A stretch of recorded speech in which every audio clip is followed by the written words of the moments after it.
Hay crisis en Tapachula, Chiapas. Miles de migrantes demandan urgentes solicitudes de asilo en México para poder transitar. La situación es tensa. Afuera de las oficinas de la Comisión Mexicana de Ayuda a Refugiados, la COMAR, todos los empleados han sido rebasados. Ayer una estampida de indocumentados dejó por lo menos 10 lesionados. Permítame inmediatamente, vivo en directo, un contacto hasta Chiapas con mi compañera corresponsal Lizeth Cuello de Uno TV Noticias. Lizeth, ¿cómo te va? Muy buenas noches, estamos contigo. Pepe, buenas noches. Informarte, como tú lo comentas, que nuevamente se vive una crisis migratoria en la frontera sur de México, específicamente en el municipio de Tapachula, aquí en el estado de Chiapas. Justamente a mi espalda está la entrada de las oficinas de la Comisión Mexicana de Ayuda a Refugiados y bueno, como tú puedes ver, es un panorama desolador con migrantes durmiendo en las calles. No se pueden ir a otro lugar porque señalan que pierden el turno para que mañana nuevamente las autoridades puedan atenderlos. Las autoridades señalan que no pueden atender a tantos por el poco personal con el que cuentan. Están siendo un poco segmentados. Atienden a 50 migrantes haitianos y a otros 50 migrantes de otras nacionalidades. En total, más o menos dan unas 1,000 a 1,500 fichas diarias. Pero a partir de este lunes, ese es el panorama que se ve pues casi las 24 horas del día. Por la mañana pues nuevamente estuvieron ellos apostados aquí esperando un lugar para obtener estas solicitudes de asilo aquí en México y continuar su camino rumbo a los Estados Unidos. ¿Qué te parece si vemos lo que preparamos? Cientos de migrantes duermen en las calles de Tapachula, Chiapas, afuera de las instalaciones de la Comisión Mexicana de Ayuda a Refugiados, para hacer fila y obtener una solicitud de asilo en México. Por segundo día consecutivo, las oficinas lucieron saturadas, tras la estampida que dejó 10 lesionados, por lo que la Guardia Nacional redobló la seguridad. Los migrantes piden a las autoridades rapidez y organización para atender las solicitudes. Yo llevo 6 días, llevo 4 días aquí ya y no he podido porque las colas se rompen. El gobierno de Tapachula con la inmigración no veo que es para que dieran ticket para que no se pierda la cola, porque se acabó la cola y yo supuestamente yo te doy ticket para que se organice, porque por cola la gente mañana se ríe y se vuelve a regar. Hay que quedarse a dormir aquí y mañana es el relajo otra vez. Este martes, los migrantes hicieron 2 filas, una de haitianos y otra para el resto de nacionalidades. Sin embargo, los haitianos no han respetado las órdenes. Quienes están ahí desde hace días piden ayuda, pues muchos están sin comer, bajo el sol y sin dormir. Porque nosotros no se pueden ver, nos quedamos en la calle, pues sufrimos agua, sol, comida, a veces de la caridad vivimos, porque por no tener papeles no nos dan un trabajo. Y hay personas sí de buen corazón que nos ayudan, pues no tenemos nosotros un apoyo o alguien, una organización humanitaria que nos pudieran echar la mano. Las autoridades pusieron vallas metálicas en la entrada para evitar que los migrantes se acerquen al portón que derribaron el lunes. Se estima que actualmente más de 6,000 migrantes llegan diariamente a las oficinas de la Comar en busca de documentos. Sin embargo, activistas señalan que podrían haber más de 100,000 migrantes en diferentes municipios de Chiapas en busca de salir rumbo al norte del país e intentar alcanzar el llamado sueño americano. Con Uno, Lizeth Cuello. Pepe, finalmente informarte que las autoridades del Instituto Nacional de Migración han puesto autobuses para los migrantes, sin embargo muchos de ellos ya no quieren irse a tramitar en otro municipio sus solicitudes y han decidido esperar justamente acá en Tapachula, a las afueras de las oficinas de la Comar, para ver si pueden intentar tener un preregistro que los pueda avalar con esta solicitud de asilo. Y ellos, pues muchos, la mayoría, Pepe, no se quieren quedar ni en Tapachula ni en México, quieren continuar su camino rumbo a los Estados Unidos en busca del llamado sueño americano. Ese sería el reporte, Pepe. Lizeth, una pregunta solamente. ¿Cómo reaccionan los habitantes justamente de Tapachula respecto a esta crisis? Pepe, pues muchos de ellos a lo largo de días pasados han señalado que pues ya no quieren tener la presencia de los migrantes. Sin embargo, los migrantes señalan que no tienen pues a dónde ir. Están haciendo las filas como mencionan las autoridades, pero pues no hay la capacidad suficiente para atenderlos a diario como ellos pues están disponiendo. Y bueno, pues ellos señalan que no tienen a otro lugar a donde ir, ni siquiera se pueden ir a algunos lugares que rentan porque señalan que pierden su turno y entonces han decidido apostarse aquí en las calles. No les importa dormir en el piso, hay niños, mujeres, adultos, hasta esperar, dicen, a que los atiendan las autoridades y obtener esta solicitud de asilo acá en México. Lisette, gracias por el reporte. Muy buenas noches. Gracias, buenas noches, Lisette Cuello desde Tapachula, Chiapas. Mire, ante el incremento de migrantes, como acabamos de ver, allá en Tapachula, en general en el sur del país, la empresa Ferromex, la ferroviaria, suspendió el movimiento de 60 rutas de trenes hacia el norte del territorio nacional. Ferromex argumenta riesgo de accidentes y peligro de muerte para los desesperados migrantes. Todos los días, cientos ingresan por la frontera sur y abordan de manera clandestina los trenes de carga para desplazarse, rumbo a la frontera norte. En días recientes se registraron cerca de media docena de casos de accidentes o pérdidas de vida entre quienes abordaron trenes de carga a pesar del grave peligro que ello implica. Es lo que comunica Ferromex a través de documentos hechos públicos en los medios de comunicación. Estábamos en el sur, ahora vamos al norte, en Torreón, Coahuila. Tras el anuncio que le acabo de comentar de Ferromex de suspender labores de corridas de trenes hacia la zona norte del país, más de 1,200 migrantes, en su mayoría de origen venezolano, quedaron varados en los patios de operaciones ferroviarias, allí en Torreón. Hacemos contacto con Sandra Gómez, precisamente hasta estos patios de operaciones. Sandra, ¿cómo te va? Buenas noches, bienvenida.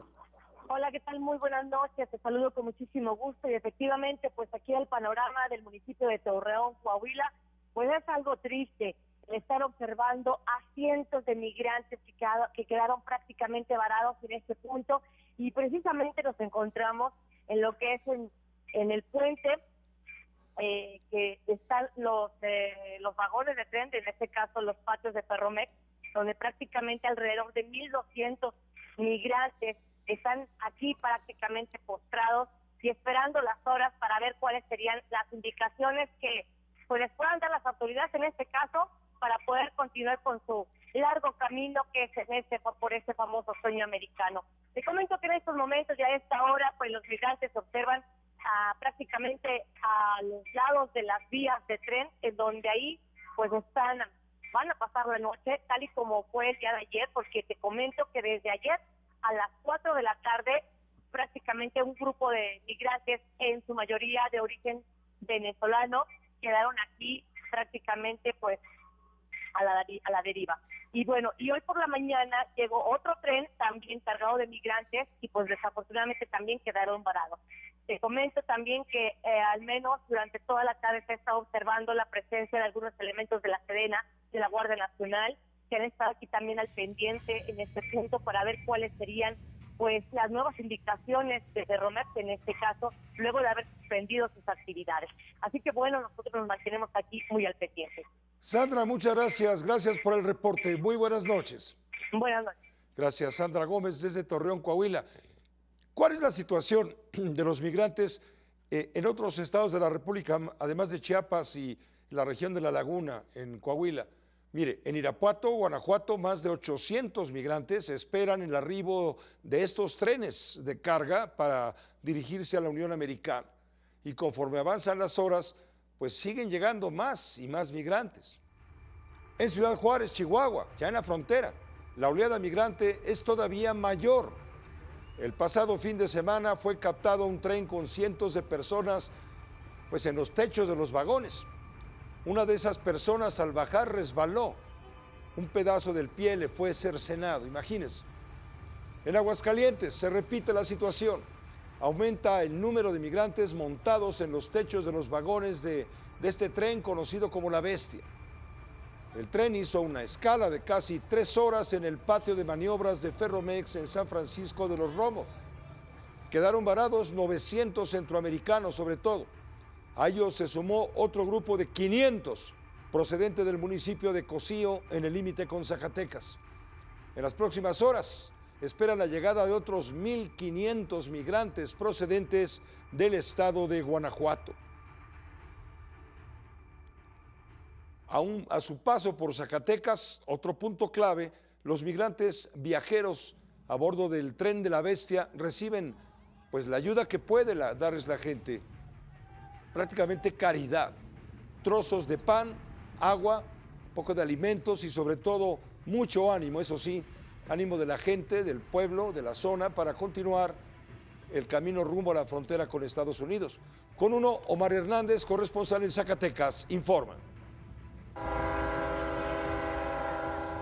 Gracias a un ejército de voluntarios, los migrantes centroamericanos que viajan sobre el lomo de acero de la Bestia encuentran un respiro cuando el tren pasa por Zacatecas. Lupita Cuevas y su esposo quedaron conmovidos cuando vieron el ferrocarril lleno de personas indocumentadas con hambre, sed y frío.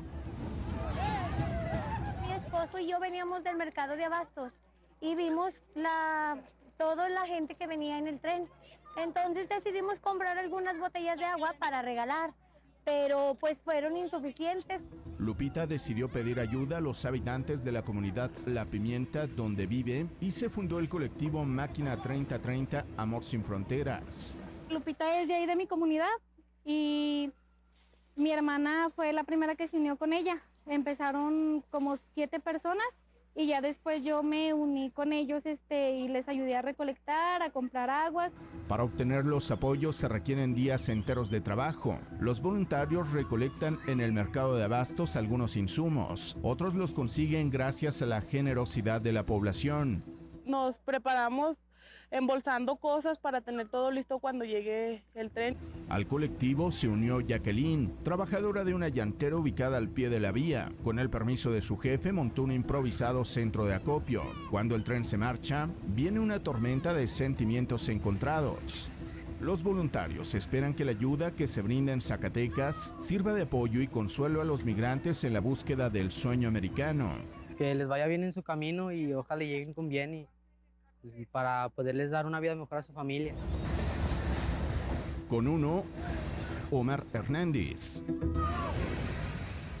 Ahora permítame ir a Tultitlán, en el Estado de México, muy cerca de la capital del país, donde los migrantes no pierden la esperanza de subirse a la Bestia para viajar a la frontera con Estados Unidos. Está mi compañero Juan Rivas, muy atento a todo este asunto con su reporte. Juan, con uno, muy buenas noches, bienvenido, ¿cómo estás? Adelante. Gracias, Pepe, muy buenas noches. Como puedes observar, estamos precisamente a un costado de las vías por donde circulan estos trenes de carga que en muchas ocasiones pues se convierten en el transporte de los migrantes. Hemos observado cómo en este sitio, en Tultitlán, en el Estado de México, algunos migrantes que siguen llegando a este lugar pues han intentado abordar específicamente pues las máquinas de Ferromex. Desconocen el anuncio de lo que ha precisamente dado a conocer esta compañía. Van a disminuir las operaciones precisamente para evitar que los migrantes estén subiendo. Observamos a Miguel, un venezolano que viene con su esposa, con sus hijos, con otro grupo de connacionales que intentan ir hacia Estados Unidos. Le gritaron prácticamente al maquinista para que disminuyera la velocidad, para que trataran de abordar algo que simplemente no sucedió. El tren continuó con su camino. Miguel y el otro grupo de venezolanos pues se quedaron aquí en Tultitlán. Ese fue el momento en el que intentaban que el tren disminuyera la velocidad. Vamos a ver.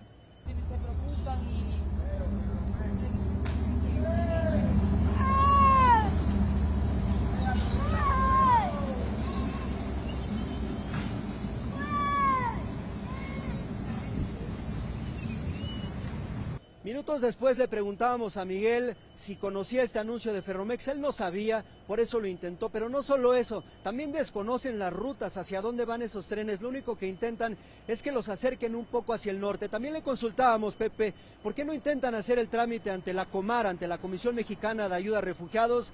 Nos dice Miguel que es algo que por el momento descartan. La página, pues no hay manera de que les dé alguna respuesta, es imposible hacer el trámite y por eso van a continuar con este intento de llegar hacia la frontera con Estados Unidos. Eso fue lo que nos dijo.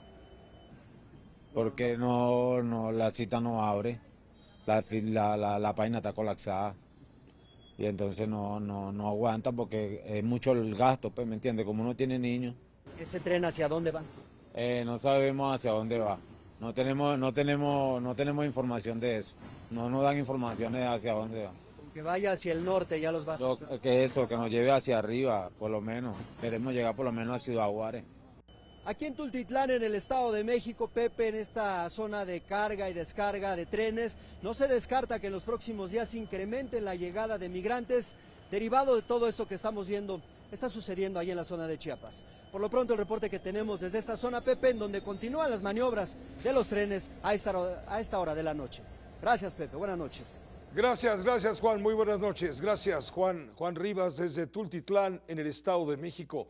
Mire, ante esta situación de emergencia, el presidente de los Estados Unidos, Joe Biden, hoy presente ante la 78 Asamblea de Naciones Unidas en Nueva York, pidió justamente a los representantes del mundo autorizar el envío de una fuerza internacional a Haití para ayudar a la policía de aquella nación a luchar contra las pandillas y frenar la migración.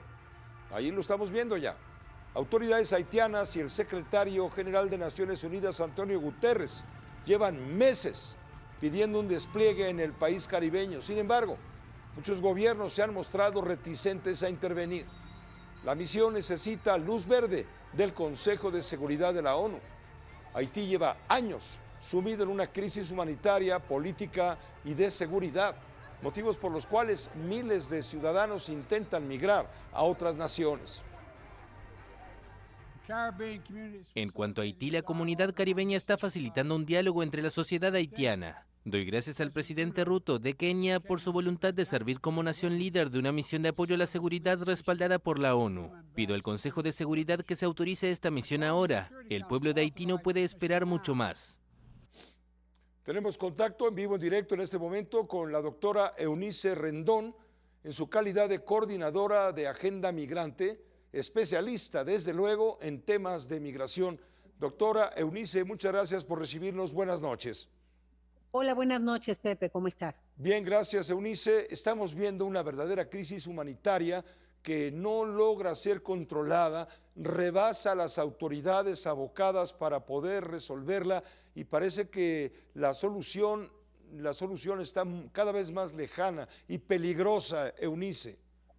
Pues sí, efectivamente lo sucedido en Tapachula, ¿no?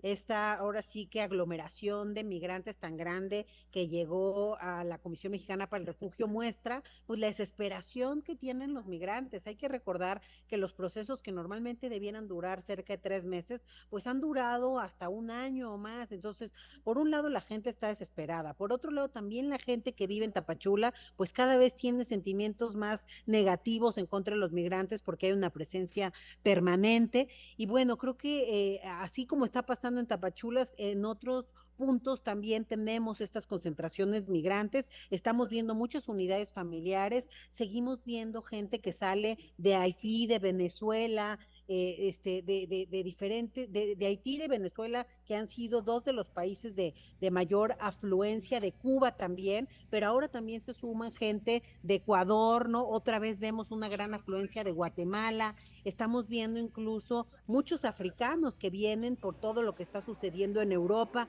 Entonces, bueno, creo que estamos ante un contexto de flujos, ha aumentado el flujo porque hay que recordar que cuando terminó el título 42 y derivado de las amenazas y la securitización, disminuyó el flujo casi en un 50%, pero ahora otra vez ha repuntado y bueno, creo que aquí lo que decía el presidente Biden, pues es importante, hay que ir a las causas, pero creo que también Estados Unidos, México y el mundo tiene que hacer una reflexión para transitar de la securitización y la militarización y la amenaza migrante a un modelo que sea integral, un modelo que sea con una perspectiva humana, empática, ordenada, segura y productiva, porque ya vimos que esa es la única forma, conectar la oferta con la demanda. Ahora se viene todo el tema del nearshoring, nosotros hemos estado reuniéndonos con empresarios, hay mucha necesidad de mano de obra aquí en Estados Unidos, más bien deberíamos estar viendo cómo conectar esos puntos y hacer un modelo que sea pues en beneficio más de todos y todas, ¿no? Doctora,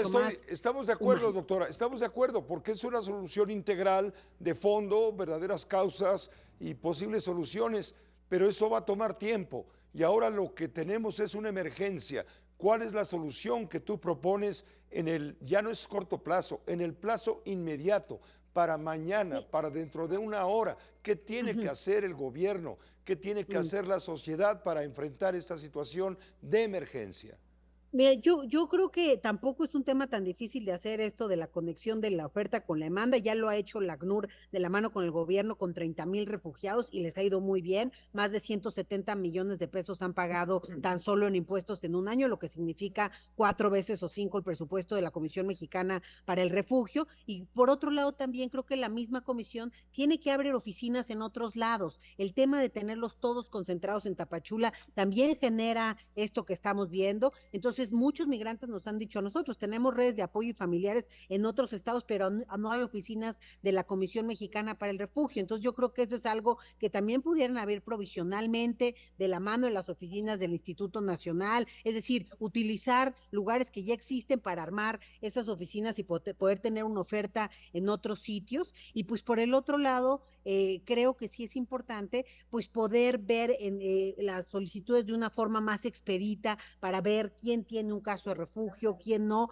y tener una respuesta pues más pronta para esta gente que lo que le da es mucha desesperación, pero definitivamente, Pepe, ya deberíamos estar en esto del modelo más integral, porque no es una cosa tan difícil de hacer. Te digo, nosotros llevamos todos estos meses reuniéndonos con empresarios que están interesados y solo hay que unir ahí la oferta con la demanda de una manera más inteligente. Doctora, te agradezco muchísimo, como siempre, tu tiempo y disposición para comentar con nosotros todo esto.